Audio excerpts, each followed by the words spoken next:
Hello, my friend. Today I will tell you another long-forgotten legend. Close your eyes and let the magic transport you to Middle-earth. Our journey begins.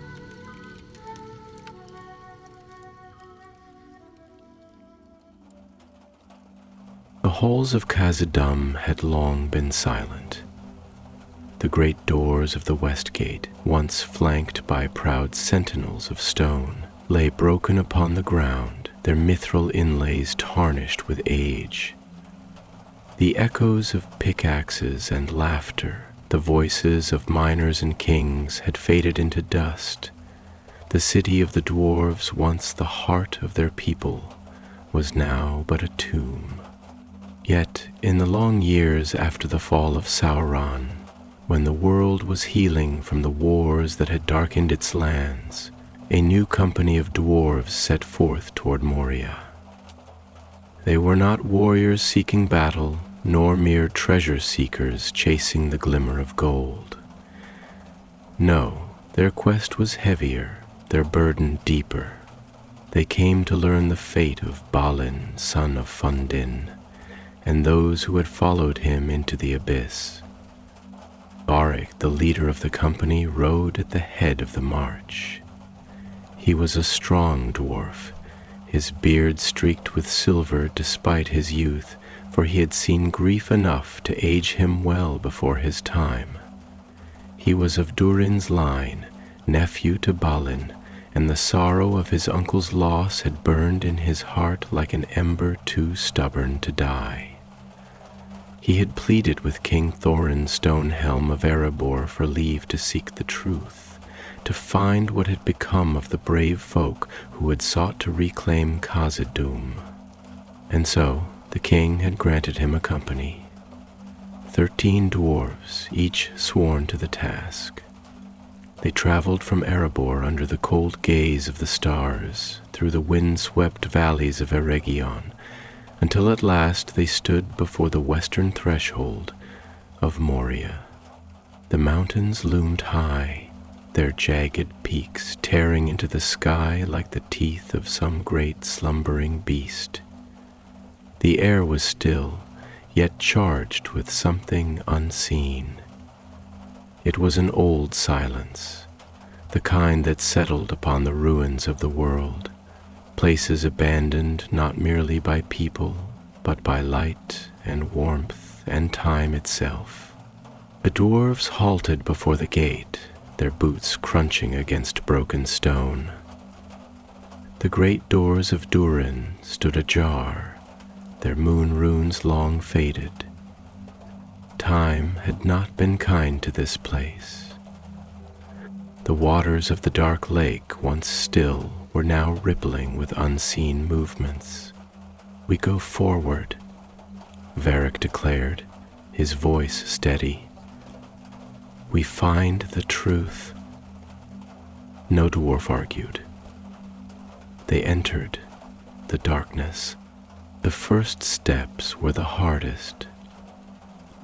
The air grew colder, the walls damp with unseen moisture.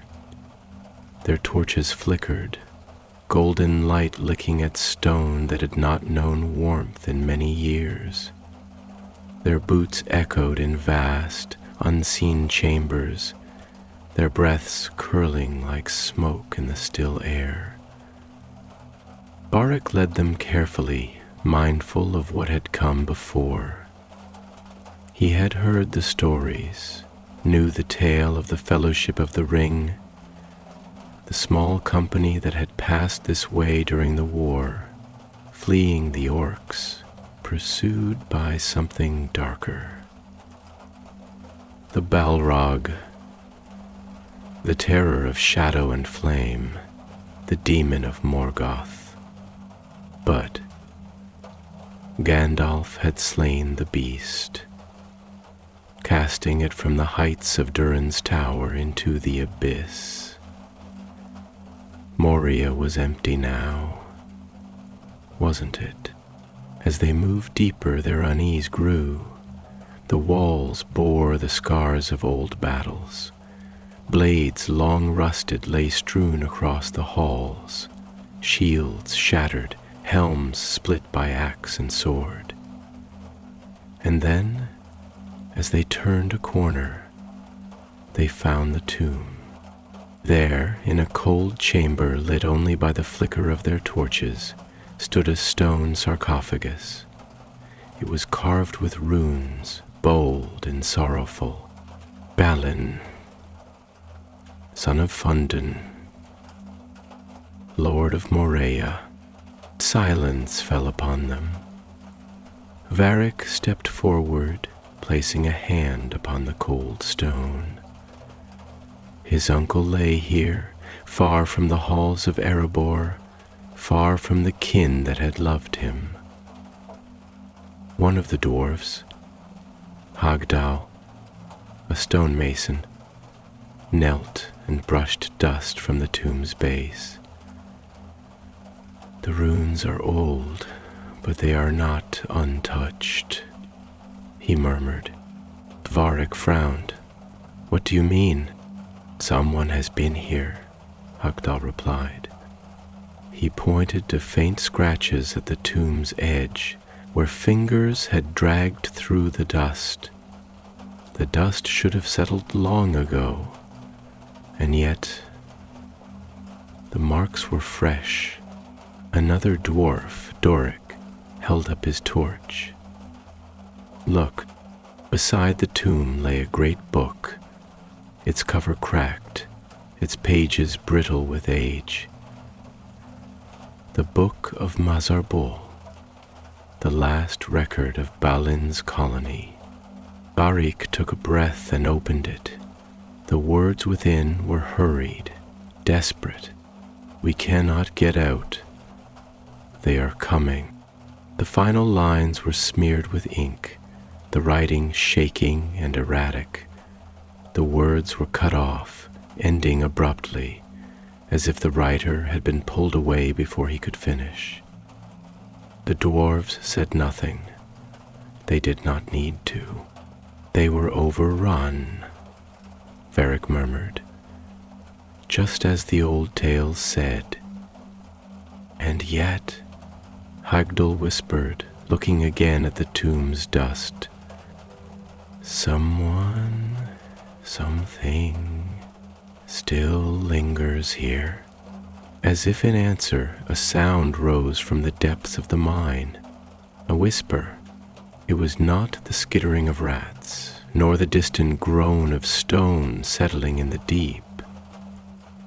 It was a voice, too faint to understand, but unmistakably there. A presence, a calling. The torches flickered. One by one they began to go out, as if the darkness itself was swallowing the light. And from beyond the door, where the shadows stretched long and deep, something moved. Something nameless, something waiting. The dwarf stood frozen. Varric gripped his axe, his breath caught in his throat. The air had changed. It was no longer merely still, it was watching.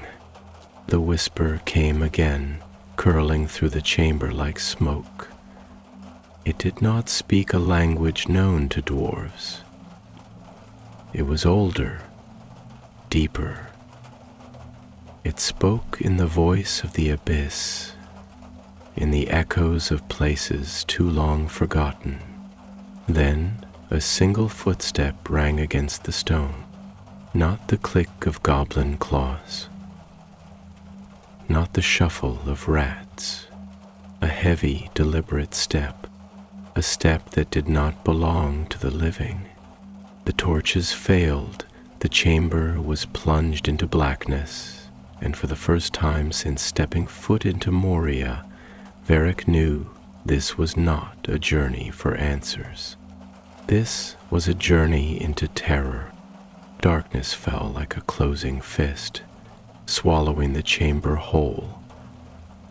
It was not the mere absence of light, not the gentle shadow of evening settling over the world, nor even the deep night of the mines as they had known them upon entry.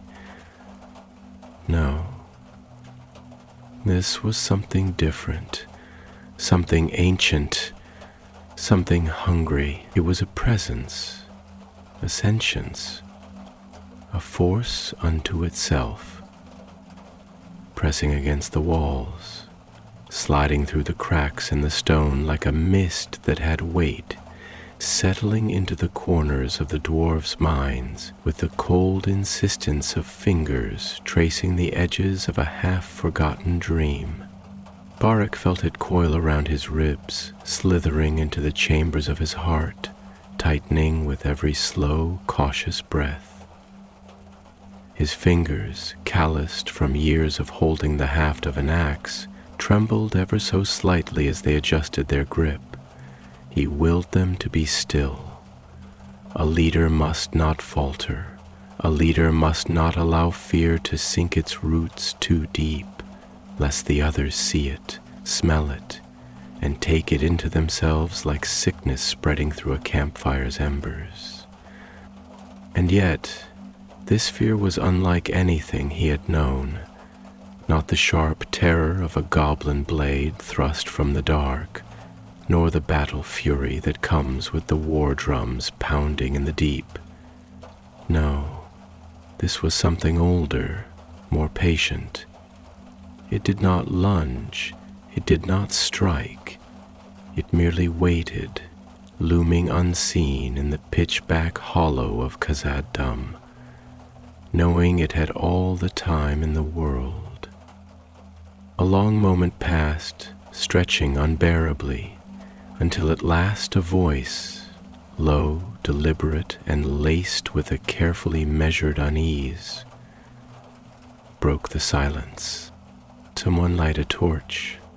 It was Hagdal, his voice softer than usual, stripped of its usual warmth, as if the words themselves feared being spoken too loudly.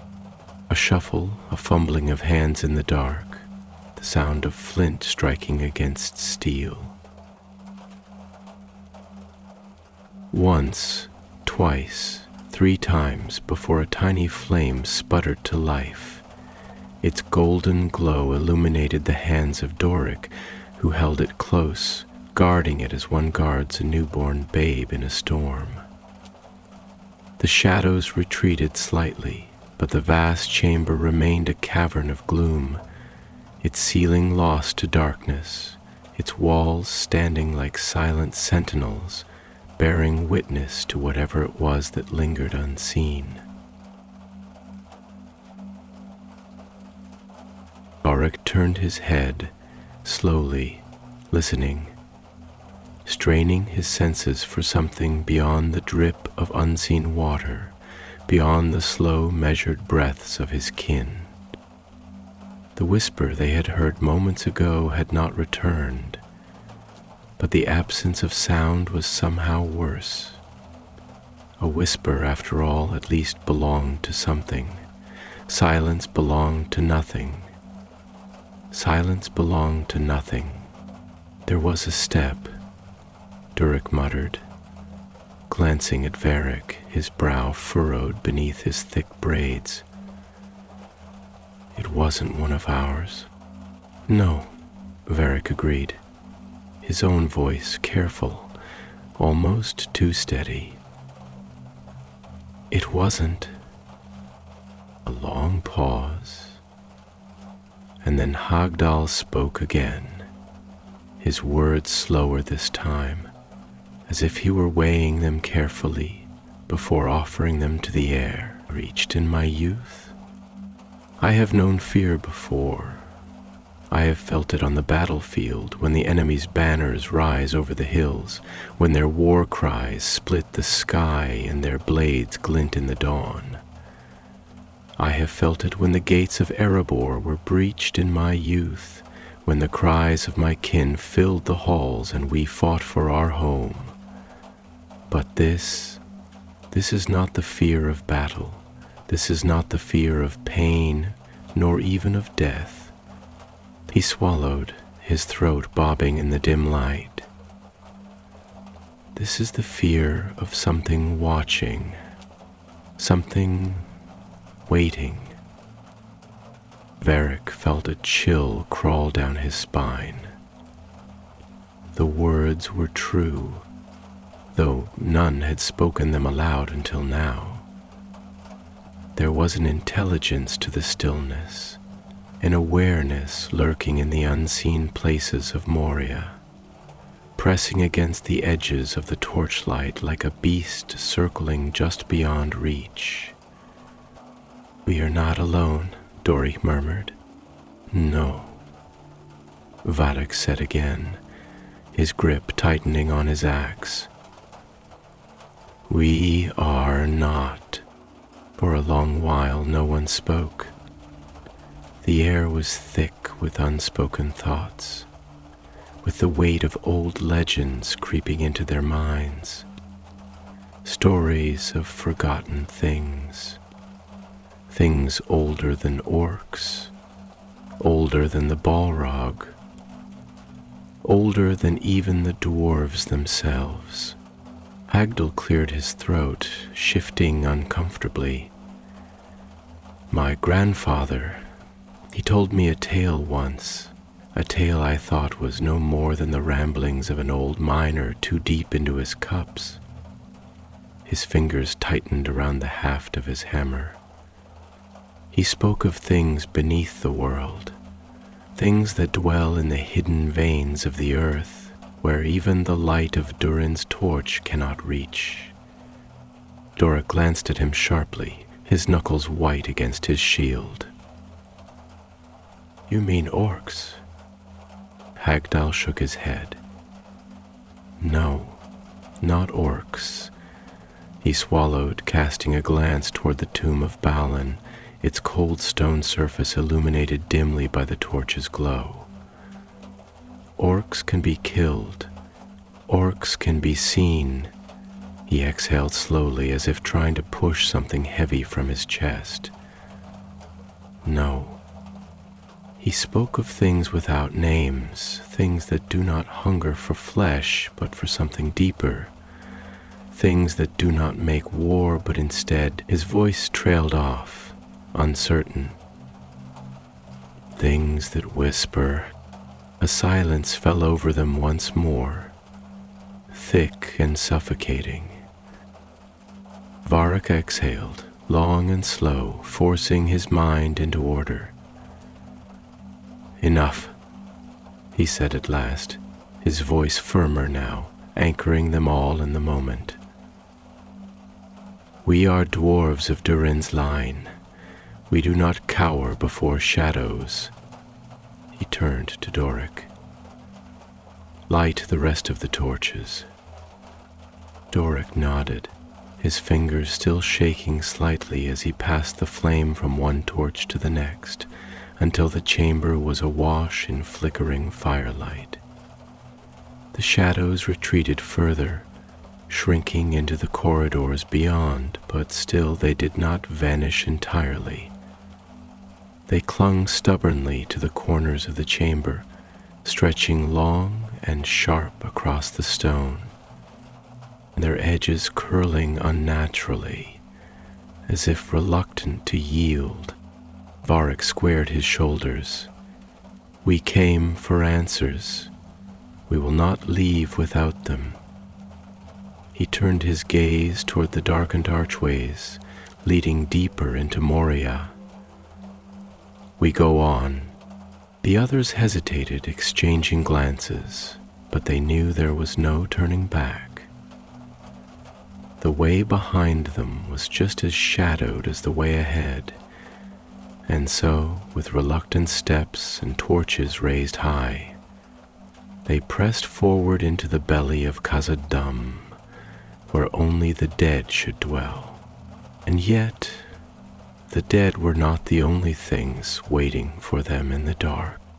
They moved forward, deeper into the corpse of Moria, their torches clawing desperately at the dark, their footsteps echoing in hollow defiance of the silence that had claimed these halls.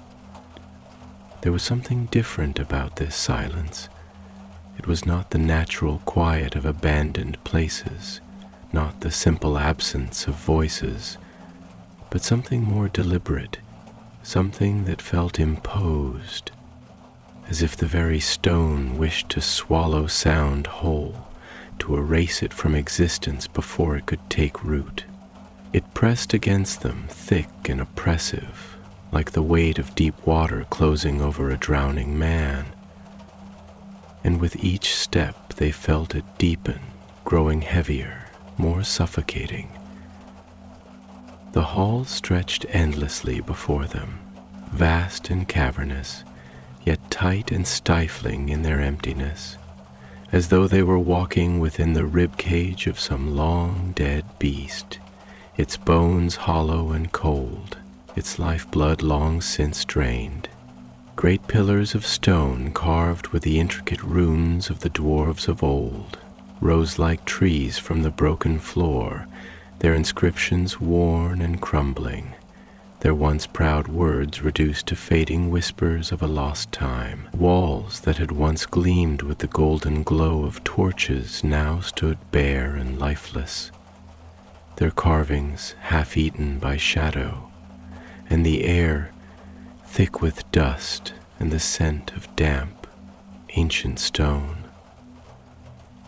felt stagnant, as if it had not been stirred by breath nor breeze in 1,000 years. The torches flickered. A faint draught moved through the halls, slow and cold, threading itself around them like unseen fingers trailing along their armor. It was not the natural breath of old tunnels venting their air, not the gentle exhalation of stone sighing in its sleep. It was something else. It felt purposeful, creeping through the cracks in the walls, curling around their boots, slithering against their exposed skin like a whisper half-formed, a breath stolen before it could become words. Hogdall shuddered, gripping his hammer tighter, his knuckles white against the dark iron of the handle. "I do not like this," he muttered, his voice low, each syllable shaped with careful restraint, as though he feared speaking too loudly might summon something from the dark. "I do not like this silence, nor the air, nor the way the walls seem to shift when the light moves." He turned his gaze toward Varric, his eyes dark beneath his heavy brow. "This place is not dead, not truly. It is something else, something worth." Varric did not answer at first, though he understood. He understood all too well. There was something unnatural in the way the shadows clung to the stone, in the way the torchlight barely seemed to reach them, as if the darkness here had depth, as if it were not merely the absence of light, but something more tangible, something with weight and substance. It felt alive, coiling at the edges of their vision, slinking behind the pillars, pooling in the doorways and corridors that led deeper still into the forgotten heart of Khazad-dûm. He could feel it watching them, not with eyes, for it had none, but with presence, with knowing. And then there were the whispers, soft, distant, just at the edge of hearing, as if carried on the breath of the stone itself, as if the very walls held the echoes of voices long since silenced. They were not the chattering shrieks of goblins, nor the guttural mutterings of orcs.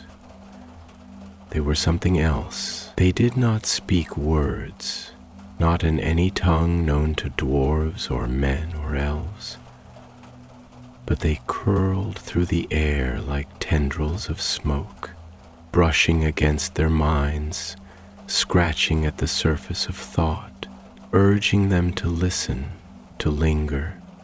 Doric exhaled sharply through his nose, his fingers tightening around his shield as he turned his head, scanning the darkness beyond the reach of their torches.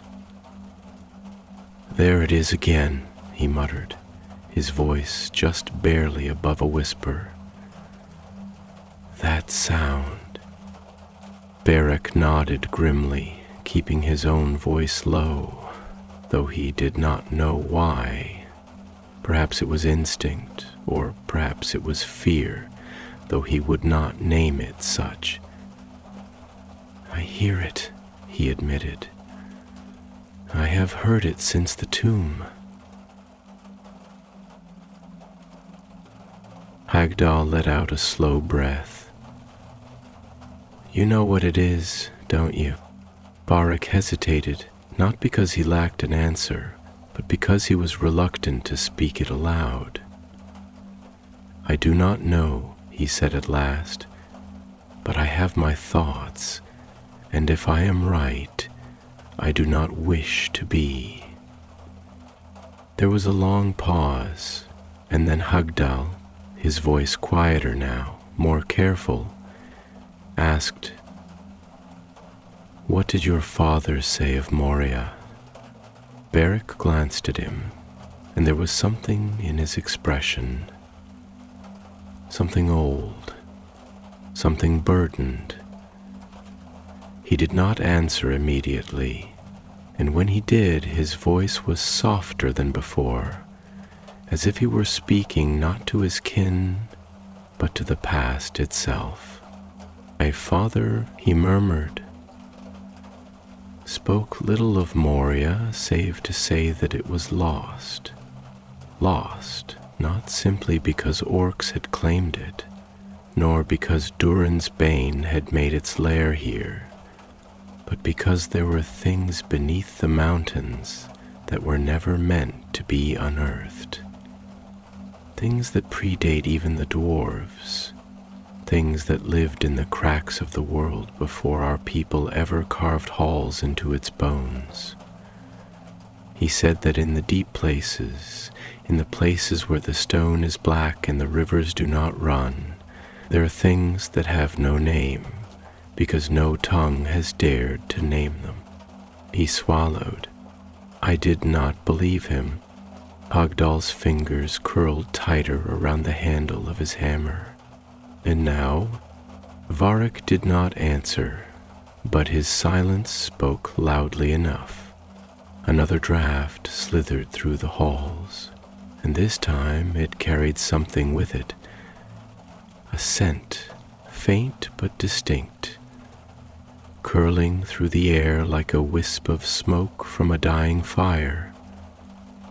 It was not the damp, stagnant scent of old stone, nor the dry must of abandoned halls. It was something else, something wrong. Doric inhaled sharply. "Do you smell that?" Hagdal did. They all did. It was the scent of decay, but not the decay of flesh. It was the decay of something older, something deeper, something that had been waiting too long in the dark. It was the scent of stone that had forgotten the touch of light. And then, from somewhere in the shadows beyond their torches, something shifted. Not a footstep, not a rustle of cloth or the scrape of metal on stone, but something deeper, something lower, something that did not belong to flesh and bone, something that did not move as men or elves or even orcs moved. It was the sound of something stirring that had never known the sun, the sound of something that had been waiting for them, listening, watching. The torches flickered, and in the silence the whispering grew louder. The whispering grew. It did not swell in volume like a rising chant, nor did it surge forward like a rushing tide. No, it crept, subtle and insidious, curling through the stagnant air in thin, serpentine tendrils, burrowing into the crevices of thought before one could recognize it had taken root. It was a sound that did not seem to belong to the physical world, nor to any creature that walked upon the earth. It was a thing that slithered through the cracks in existence, a breath exhaled from the bones of forgotten time. It had no source, no direction, no shape that could be discerned, and yet it was there, just at the edge of hearing, pressing against the veil of silence like a distant voice calling from the bottom of a well. The dwarves pressed on, their torches flickering with each breath of unseen air, their boots scuffing against stone that had long been untouched by anything living. The halls were endless now, stretching onward in a procession of towering columns, their once proud engravings worn to mere shadows of words, their inscriptions unreadable, their purpose forgotten. The path beneath them was fractured, its tiles cracked like the brittle skin of something ancient and dying, and the air smelled of stone long abandoned, damp with the memory of water that no longer flowed. Barik walked at the forefront, his axe held firm in both hands, though he did not wield it as one ready for battle, but as one bracing against something unseen, something that did not fight with blade or claw, but with silence, with waiting. His breath was steady, but his thoughts swirled, dark and uncertain, winding through the corridors of memory where his father's warnings echoed like footfalls in an empty hall. I did not believe him, he had said, and yet now, with each step deeper into Moria, with each whisper curling at the edges of his mind, he felt the weight of those words pressing against him. He had thought he understood fear, had known it in battle, had tasted it in the moments when steel met steel and blood soaked the earth. But this was something different. This was not fear born of imminent death, nor the instinctual terror of an enemy's blade. This was something deeper, something colder. It was not the fear of pain, nor even the fear of dying, but the fear of something much worse, the fear of being known by something that should not know. Hagdal walked beside him, his hammer slung low at his side, his steps careful, measured, his breath drawn in slow and deep as if he were trying to taste something upon the air.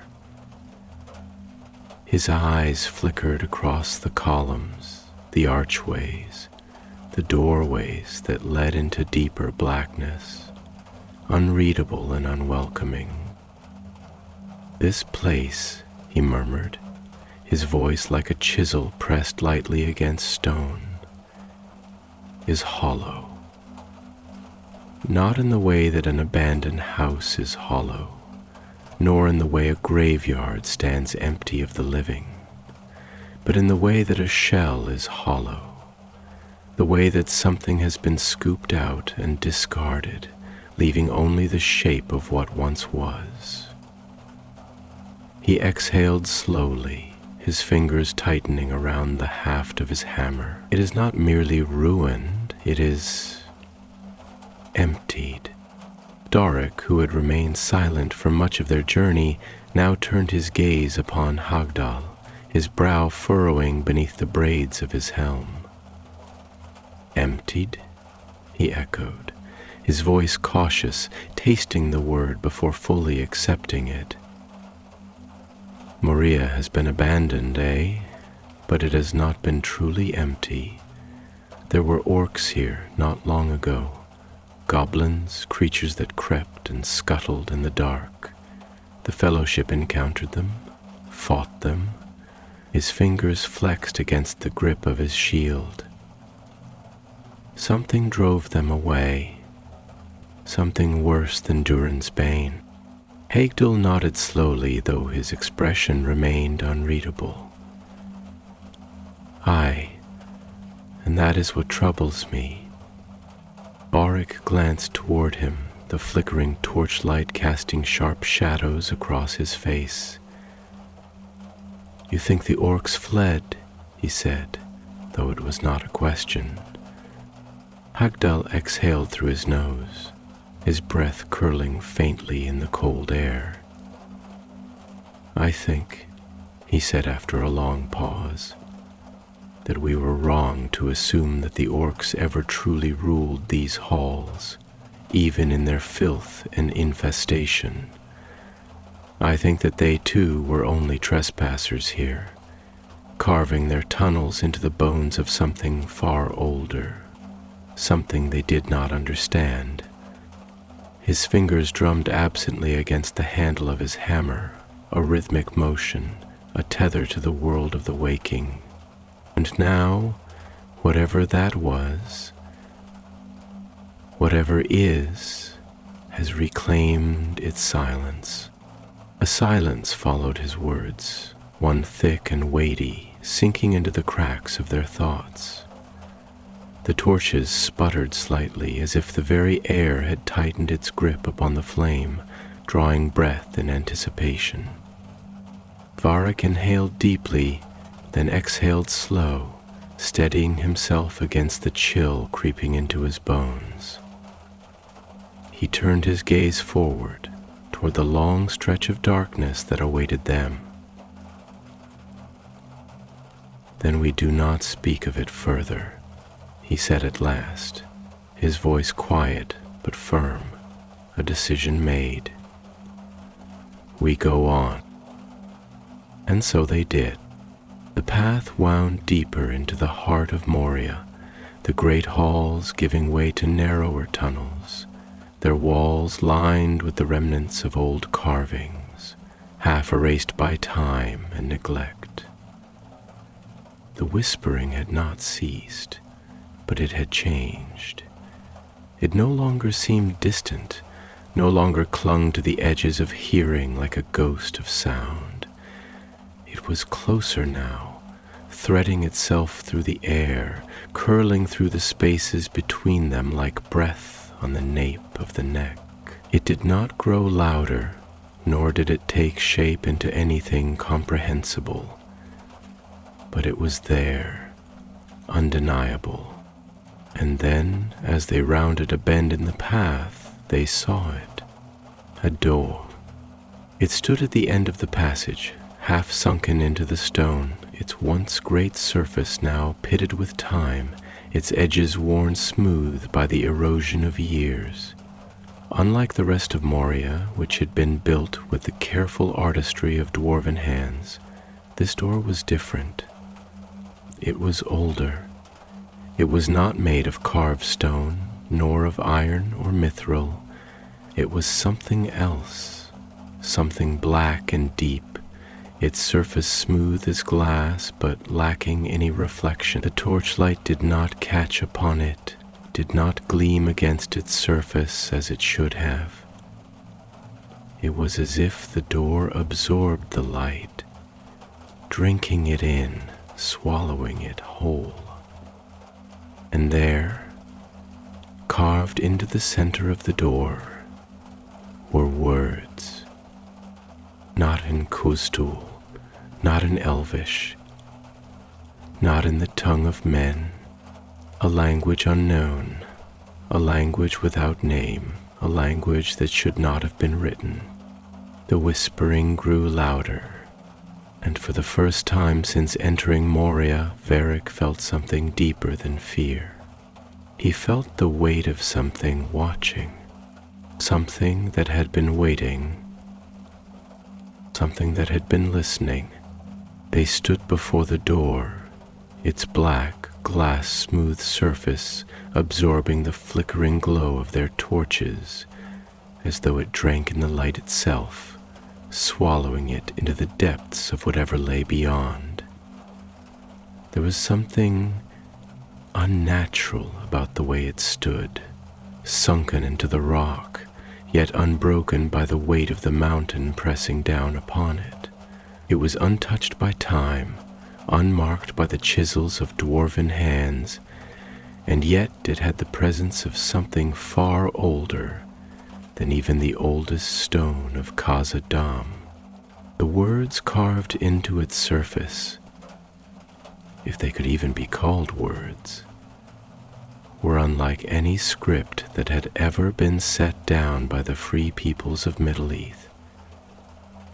They were neither the flowing curves of Elvish, nor the angular strength of Khuzdul, nor the sharp lines of the black speech. The markings seemed almost to shift when looked upon directly, the edges of each symbol flickering at the very edge of perception, as though they resisted being understood, as though they were not meant to be seen at all. Varric exhaled, long and slow, his breath curling in the cold air like smoke rising from a dying fire. He felt the weight of this moment settle upon his shoulders, a deep and heavy thing that pressed against his ribs, tightening with each second that passed. His hands clenched around the haft of his axe, though he did not know what use it would be here, against something that defied the very laws of stone and shadow. Hagdal was the first to speak, his voice low, barely more than a murmur. "This is not dwarven work," he said, his tone slow, measured, as if the words themselves might awaken something if spoken too quickly. "Nor is it the work of orcs, nor anything that has lived in these halls since Moria fell. This is something else." Thoric shifted uncomfortably beside him, his shield raised slightly, though against what he did not know. "And what does that mean, Hagdal?" he asked, his voice tight, his breath shallow. "What do you see here that makes you so uneasy?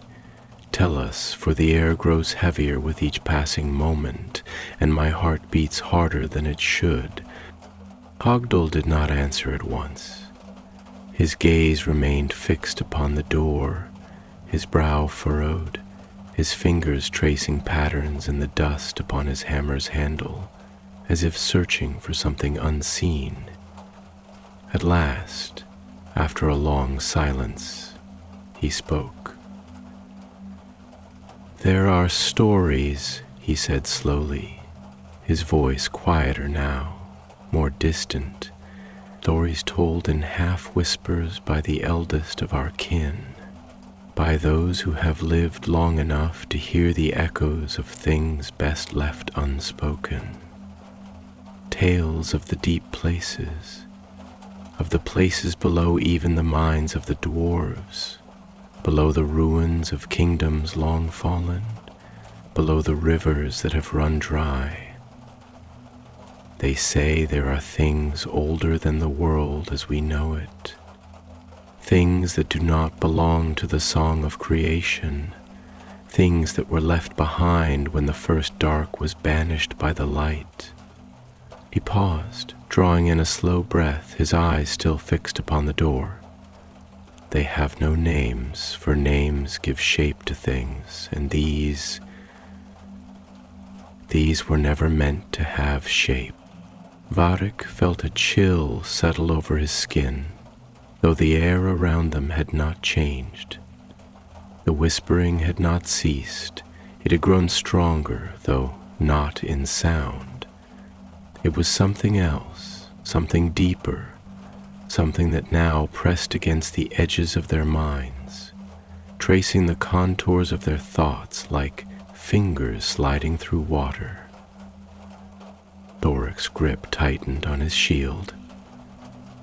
"And you think this door, this black thing, leads to such places?" He exhaled sharply through his nose. "I do not like it. It stands here, untouched by time, as though waiting, as though it was placed here not to be entered, but to keep something inside. Hugdal nodded slowly. Aye. Another silence fell over them, deeper this time, heavier. It was a silence filled with waiting, with something unseen that listened. Varric turned his gaze back to the door, his stomach twisting with something he did not have a name for. He had come here seeking answers, seeking to know the fate of Balin's expedition, seeking to understand what had become of his uncle and those who had followed him. And yet, standing here before this thing that should not be, he felt for the first time that he had not come to find answers at all, but to stumble upon a question far older than he could comprehend. And then, from behind the door, something moved. It was not a footstep, nor the shifting of stone, nor the distant skittering of vermin in the walls. It was deeper than that, lower. It was the sound of something stirring that had lain still for a time immeasurable, something waking from a slumber so vast that the world itself had forgotten it had ever been awake at all. It was a sound that did not belong to flesh, nor to anything that had ever been alive in the way that men and dwarfs and elves understood life. Varric felt his breath catch in his throat. Durek took a half-step backward, his shield raised fully now. "We should not be here," he muttered, his voice rough, edged with something dangerously close to fear. Hagdal nodded, though his eyes remained locked upon the shifting markings upon the door. "No," he agreed, "we should not." And yet they did not move.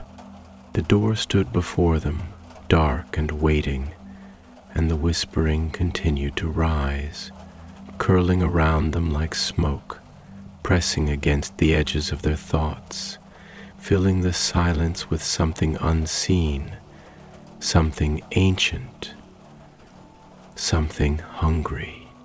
And from behind the door, deep in the blackness beyond, something whispered back.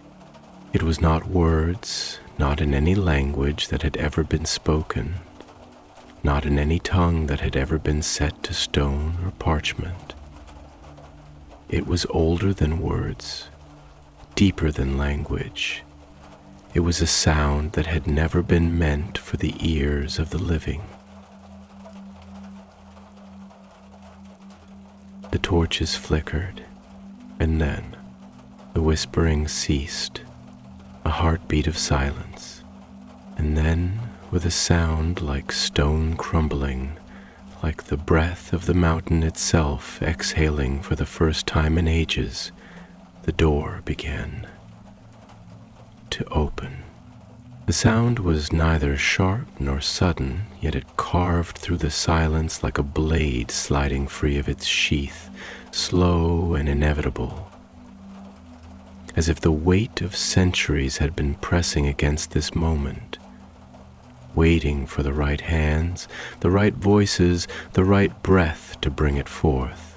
The black door, smooth and unnatural, deeper than any shade of darkness the dwarves had ever known, began to shift, not with the groan of old hinges or the rasp of stone against stone, but with a sound that was deeper, heavier, something that should not have been heard at all. It was a sound that did not belong in this world, something that came not from the movement of matter, but from the shifting of something far older than that, something more fundamental, as though the very act of opening this door was unraveling some ancient seam that had been stitched closed before even the dwarves had carved their first halls. Varric felt the breath catch in his throat, a cold tightness blooming in his chest, spreading outward in slow tendrils of unease that coiled around his ribs like unseen chains. He did not know what lay beyond this threshold, but something within him, something deeper than instinct, deeper than reason, whispered that this was wrong, that there were places in the world meant to remain unseen, things meant to remain unknown, doors that were never meant to be opened. And yet, here he stood, axe in hand, torchlight flickering against his face, his heart hammering with the weight of something he could not name. The whispering had ceased, and in its absence, the silence was worse. Hagdal swallowed, the motion slow, deliberate, as though forcing his body to remember that it still belonged to the world of the living. His grip on his hammer had tightened, his knuckles white beneath the thick calluses of his hands, and when he spoke, his voice was quieter than before, careful, measured. "There are doors," he murmured, more to himself than to the others, that were not meant to welcome, but to warn. His eyes flickered toward Varric, meeting his gaze beneath the dim glow of the torchlight, searching, questioning.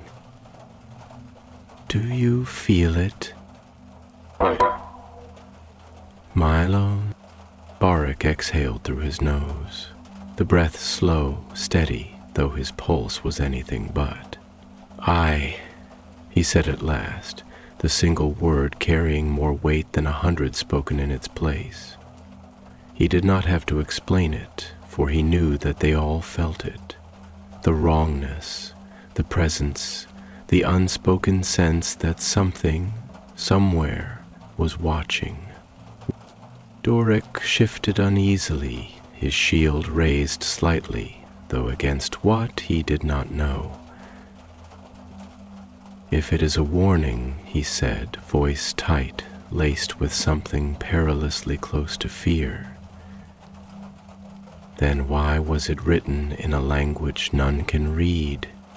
Hagdal's brow furrowed, his thoughts folding over themselves in slow contemplation. "Perhaps," he said, his voice thoughtful, heavy with an uncertainty he did not often allow himself, because those who wrote it did not wish for it to be understood, perhaps because knowing is the danger, perhaps because reading the words is enough to make them real.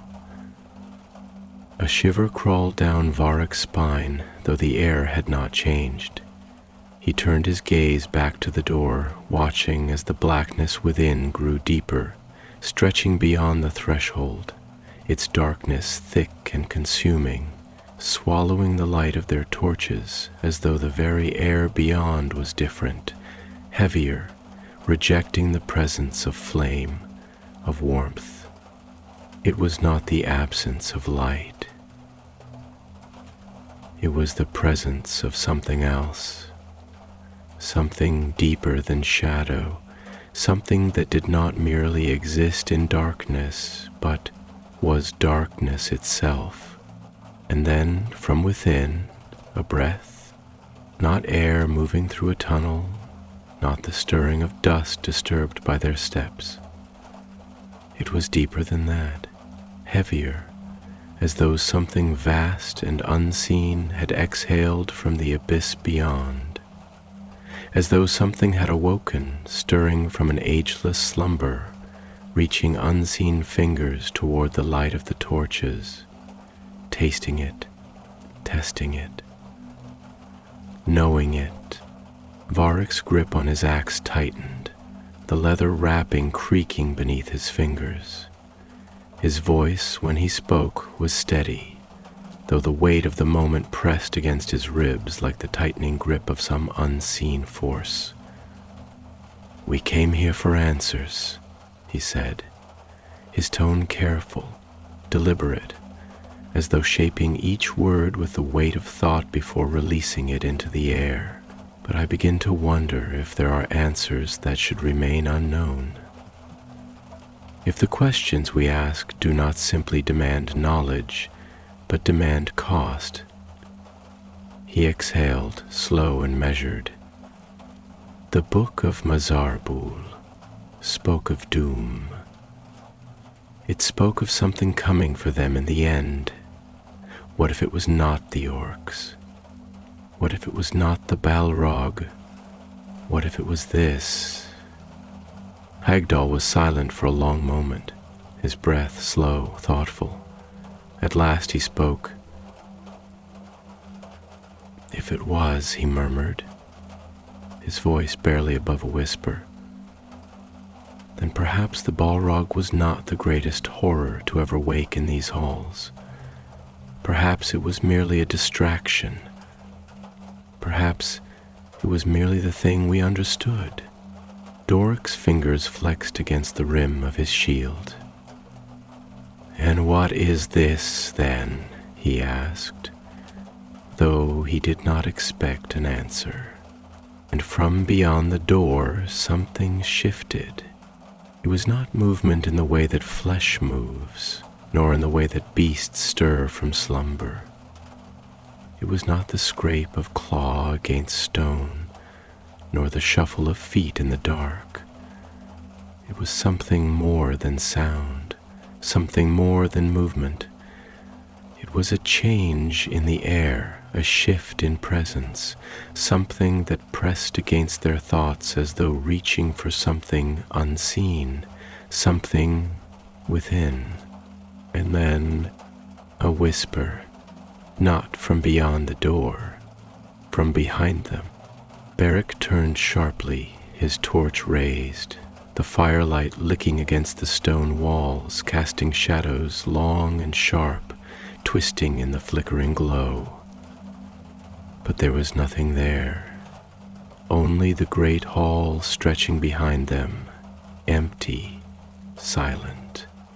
And then it came again, a whisper, curling through the air like smoke, threading itself between them, sliding against the edges of their minds like fingers brushing against glass. It was not a voice, not truly, not in the way that words were spoken. It was deeper than that, softer, something just beyond hearing, something just beyond knowing. Hagdal's breath was shallow now, his eyes wide, unblinking. "It's not coming from the door," he whispered. "It's coming from the stone." Doric inhaled sharply, his shield rising higher, the motion instinctual, protective. "The stone?"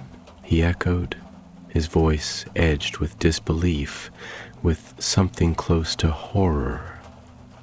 Varric did not move, did not breathe, because he knew.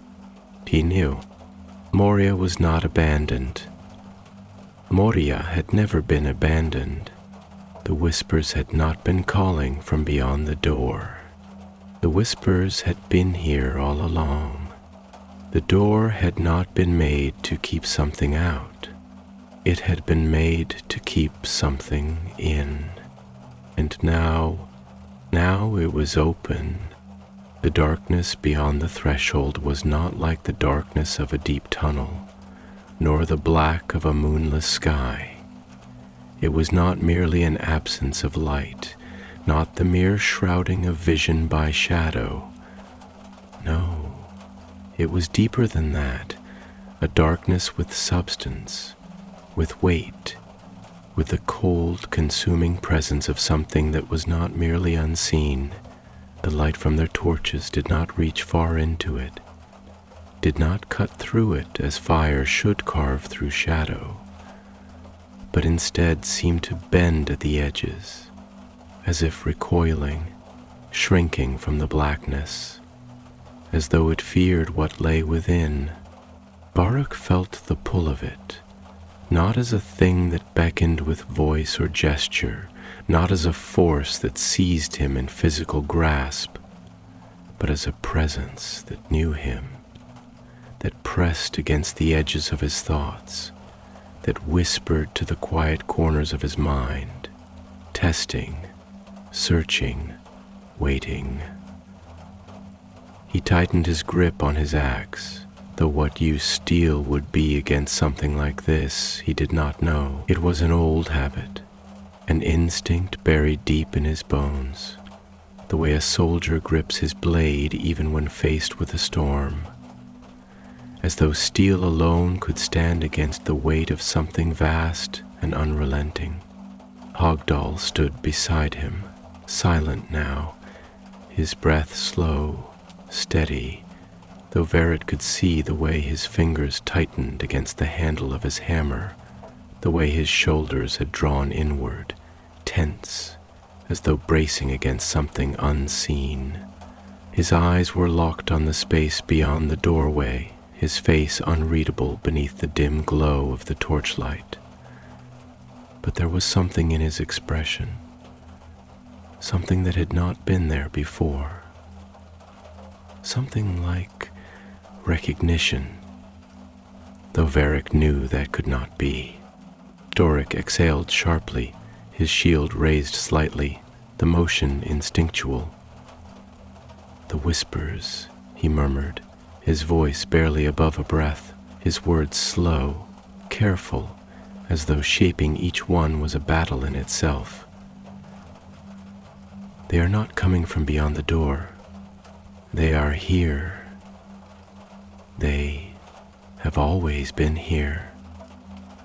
Hogdal nodded once, the movement slow, deliberate, his gaze never leaving the blackness beyond the threshold.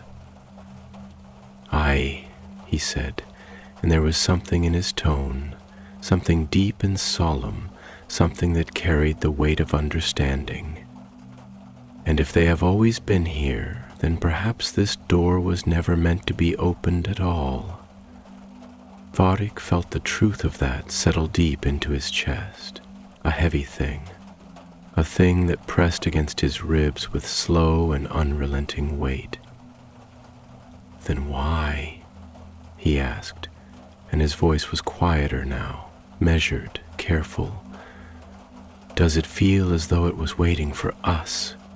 A long silence followed, a silence that was not empty, not hollow, but filled with something unseen, something that stretched into the unseen spaces of Moria, filling every crack, every crevice, pressing against the walls, pressing against their thoughts. It was a silence that knew them.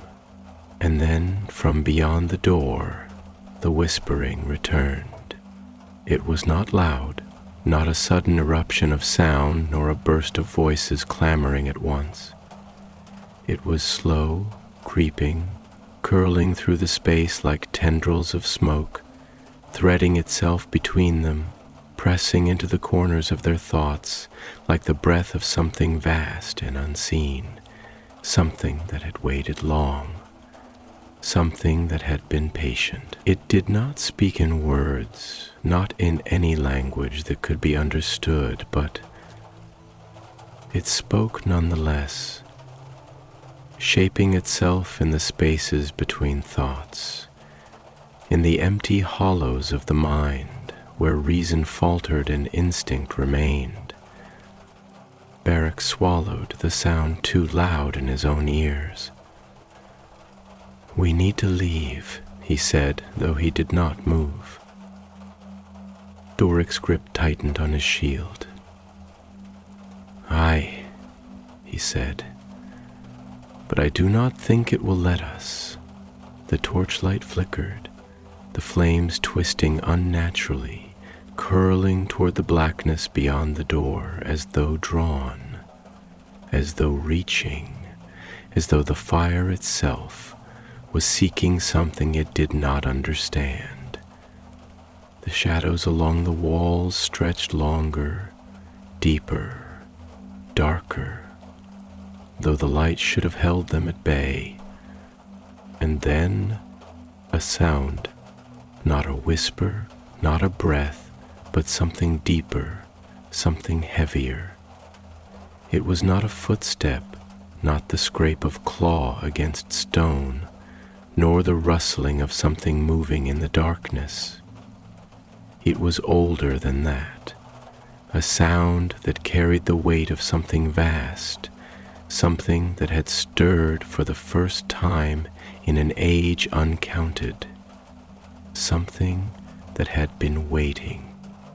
Hagdal inhaled sharply, his body rigid, his eyes widening in a way that Varric had never seen before. "It is awake," he whispered. The silence deepened, and then from the blackness beyond the door, something stepped forward. It did not move like a living thing. It did not shift as a creature shifts, did not breathe as a beast breathes. It did not emerge from the dark. It was the dark, rising, unfolding, shaping itself not into form, but into presence. It had no eyes, no face, no shape that could be comprehended, and yet it was there, standing before them, stretching beyond them, knowing them. Varric felt his pulse hammer in his throat, a frantic rhythm against the cold, slow pull of whatever it was that stood before them. He wanted to move, wanted to turn, wanted to run, but his legs felt heavy, his arms weighted, his breath caught in his chest, as though the very air had thickened, as though the space around them had changed, had shifted, had become something else.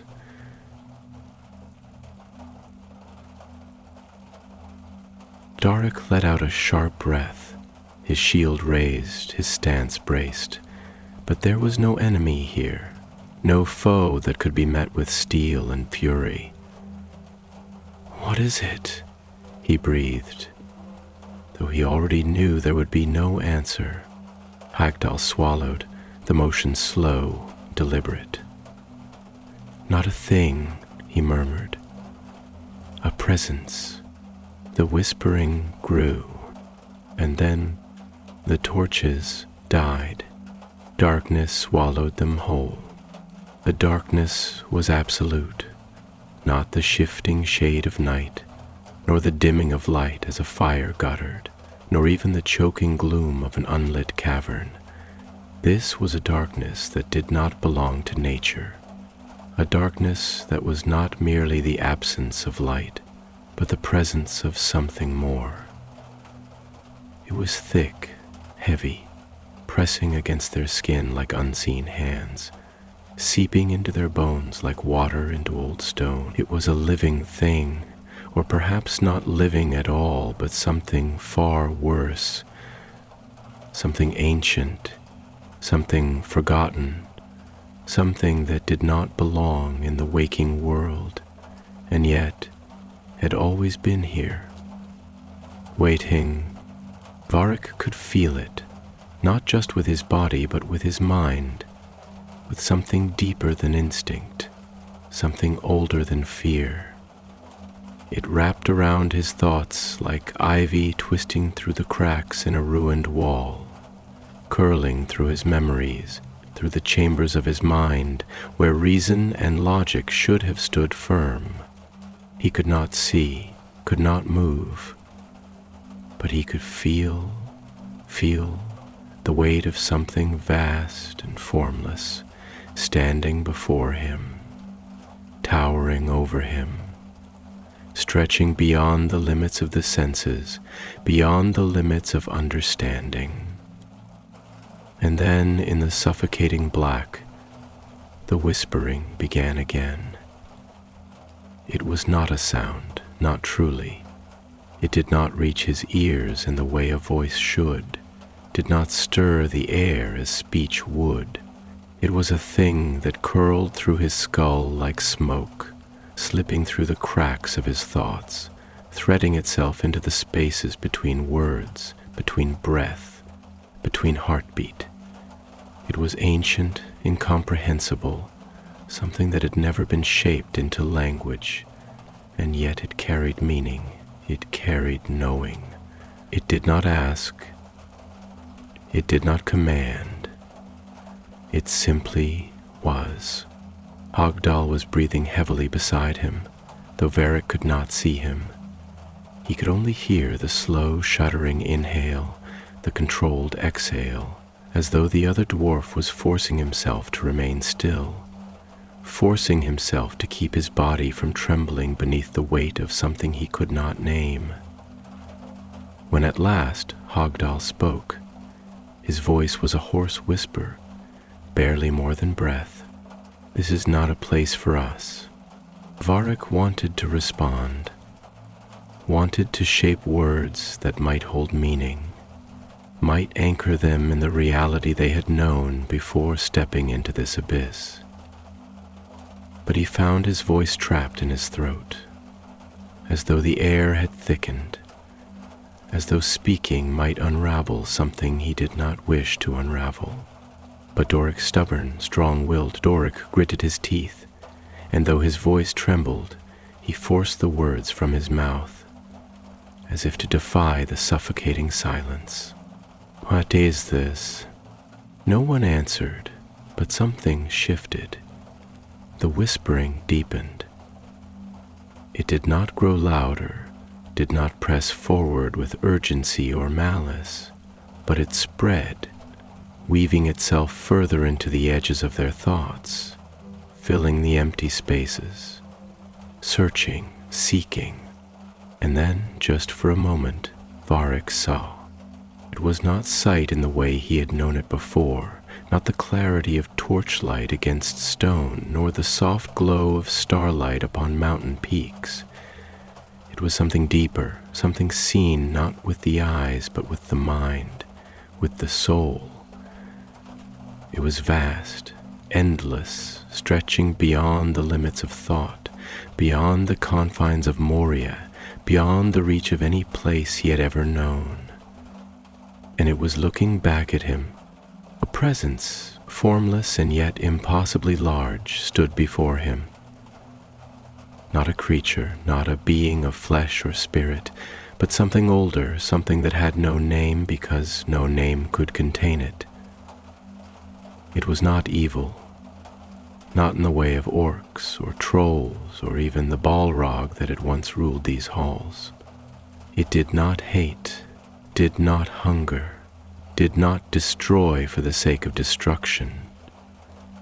It simply was.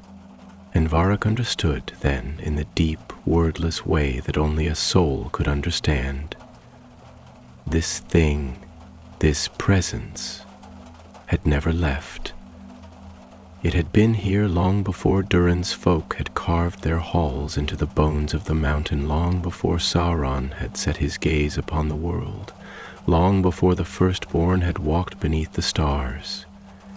It had been here when the earth was young, when the world was unshaped and raw, when light and darkness were still learning their names. And it had waited, not for them, not for anything. It had simply waited. Doric let out a ragged breath, and for the first time in his life, his voice was uncertain. "I do not think it wants us here."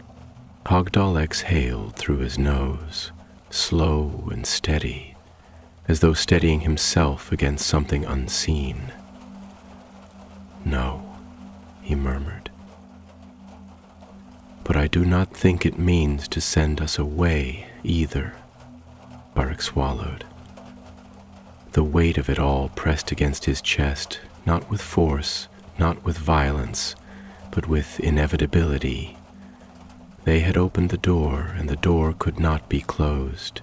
They had stepped beyond the threshold, and there was no turning back.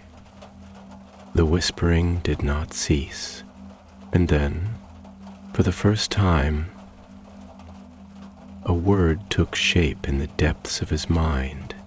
A name, not a name in any tongue he knew, not a name spoken in words, not a name written in any script. It was something else, something that had no sound, no letters, no form, and yet it was a name. It was knowing. It was presence.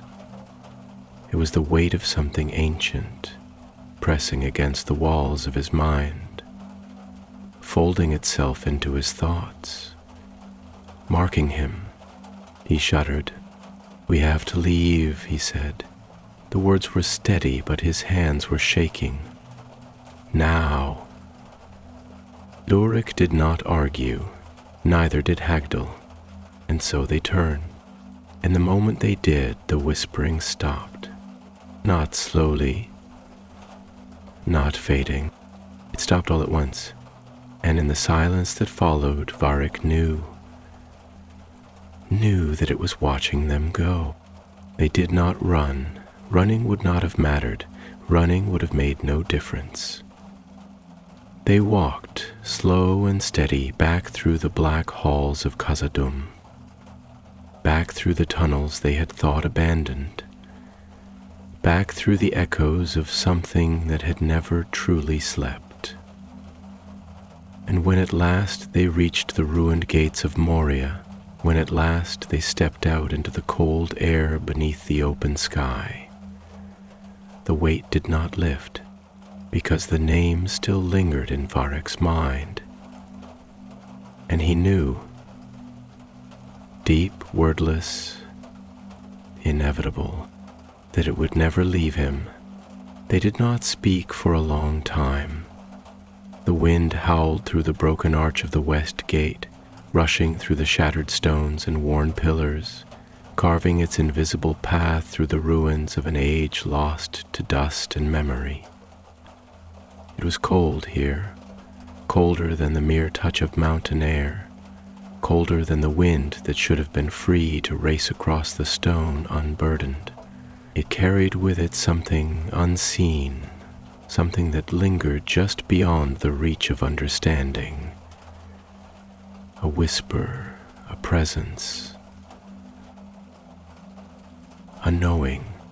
Varric stood still, staring out across the valley beyond the gate, his breath uneven, his chest rising and falling with the slow, deliberate control of a man who refused to let himself unravel. His hands still trembled ever so slightly as they rested upon the haft of his axe, though he knew that steel would do him no good here. The weight of his thoughts pressed against him like the weight of the mountain they had left behind, vast and unrelenting, folding over itself in endless questions, in wordless understandings that had no place in the waking world.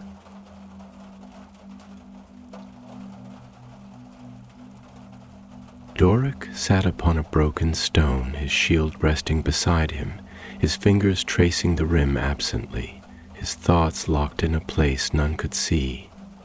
He had fought in wars, had stood against orcs and trolls and the dark things that lurked in the forgotten places of the world. He had known fear, had faced death with the steady heart of a warrior. But this was something else.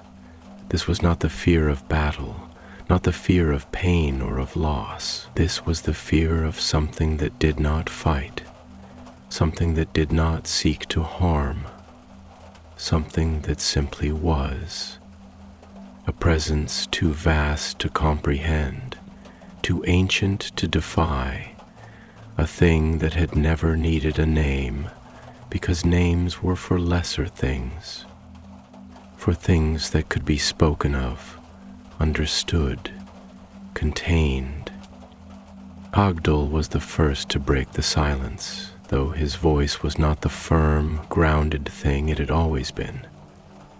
It was quieter now, heavier, carrying with it the weight of something unspoken, something that had settled into his chest like a stone cast into deep water.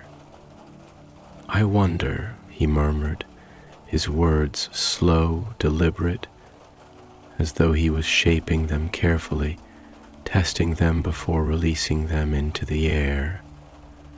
If this mountain was ever ours to claim, Varric did not answer, not at first. His gaze remained upon the valley, upon the jagged peaks of the misty mountains stretching far into the distance, upon the vastness of the world beyond the threshold of Khazad-dûm. He had spent his life believing that this place, these halls, this kingdom, had been stolen from his people, that the orcs had taken what had been rightfully theirs, that Durin's folk had been driven from the home that had belonged to them since the earliest days. But now, standing here in the cold light of the fading day, with the weight of something nameless pressing against his thoughts, he found himself wondering if they had ever truly been alone in that place. If Moria had ever belonged to them at all. Doric exhaled, long and slow, rubbing a hand over his face before speaking. What do we say when we return? He looked up then, his eyes dark beneath the shadow of his helm, searching. What do we tell the king? Varric closed his eyes for a moment, inhaling deeply, steadying himself against the weight of it all. He had asked himself this question more times than he could count in the past hour, had turned it over in his mind like a blade testing its own edge, seeking the truth within it. We tell him, he said at last, his voice quiet, measured, that Moria is lost. Doric frowned, his fingers tightening against the edge of his shield. Lost? He echoed. But we knew that before we came. We knew that Balin's folk had fallen, that the orcs had overrun the mines, that Durin's bane had held dominion there until it was slain. That is not new. Varric shook his head slowly, his grip tightening upon his axe, his knuckles white against the darkened steel. No, he murmured. It is not lost in the way we thought, not in the way of a kingdom overthrown, not in the way of a city abandoned to ruin. It is lost in a way that cannot be undone, in a way that cannot be reclaimed. He turned to face them then, his eyes shadowed, his expression unreadable. It is lost because it was never ours to reclaim. A silence settled between them, heavy and absolute. Hogdile exhaled sharply through his nose, nodding slowly, his gaze drifting toward the broken stones at his feet. You feel it too, he murmured. The weight of it, the knowing. He looked up then, his eyes locking onto Varric's. You know what I mean. Varric did not nod, did not speak, but he knew. He knew. Something had seen them, something had marked them, something had waited in the dark, not for them, not for anyone, but simply because that was what it did, because it had always been there, because it had always watched, and now it knew their names. Doric swallowed, his throat dry, his fingers restless against the rim of his shield. Then we do not return. Varric looked at him then, truly looked, searching for something in his expression, something in his voice that might hold the answer he did not yet have. We return, he said, and the words felt heavy in his mouth, heavier than any he had spoken before. We return because we must, because this knowledge is too great to bear alone. But we do not speak of it beyond what is necessary. We do not put words to what should not be named. Doric's brow furrowed, his eyes narrowing slightly, but he did not argue. Hogdal only nodded. The wind howled again, curling through the ruins, carrying with it the scent of stone and dust and a lingering echo of something unseen, something that had never truly left. Barak took one last look at the shattered gates of Moria, at the darkness beyond, at the mountain that would stand long after they were gone, long after their stories had faded into legend, long after the last of Durin's folk had turned their gaze elsewhere. He wondered then if another company, another king, another age would come to this place seeking what they had sought, would stand at this threshold as he now stood, would stare into the abyss and believe that it could be conquered, and he wondered what it would think of them. Without another word, he turned, stepping away from the gate, away from the mountain, away from the whispers that still lingered at the edge of thought. Doruk and Hagdal followed. They did not look back, and in the silence that followed, deep within the heart of the mountain, something watched them go. Something listened, and the whispering began again.